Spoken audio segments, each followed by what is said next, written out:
effective or efficient. Yet oftentimes to get through the day, we work on efficiencies versus working on what are we going to get from the day. What is it we have to accomplish today to meet our goals?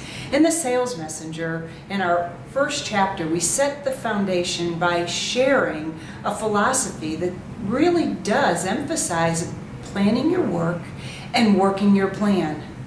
And we do this by focusing and helping people and sales representatives and anyone who has to be productive focus on what we call the key result areas, the high payoff things. If you can really identify what those things are that get you to your goal, and for salespeople, your goal usually is quota, money, numbers. If you can identify those and start making sure you know what you need to be successful, you can schedule it in your calendar. I'm a big believer in color coding. Therefore, I want to make sure I have enough time on my calendar to meet my goals. So anything leading me to make $1, or any business I'm actually being paid for based on my business, that shows up in my Outlook calendar as green.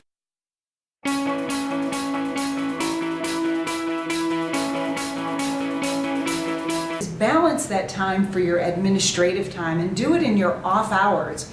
You shouldn't be doing admin time during the time that's designed to make you money.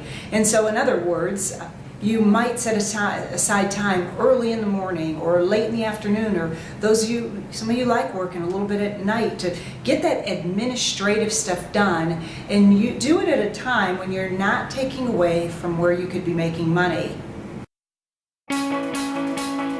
If a salesperson's numbers aren't where they should be, and if you're monitoring and measuring the numbers, you can usually see where in the sales process that there's a void. And so where you want to do it is you want to coach them. Let me give you an example. If I have somebody saying to me, Mary Ann, I have all these referrals and I'm making this many calls and I'm getting a hold of people, but nobody's seeing me, well, I know it's in that person's message, that 30-second commercial to get a person on a hook to even want to see them. If somebody says, Mary Ann, I've made 15 presentations and no one has shown an interest, they haven't bought, well, then I know that you're not communicating value to that prospect. You may be communicating benefits. You're not doing the bridges that will lead the prospect to see how they benefit them. So the numbers tell a story, and you can coach to those numbers.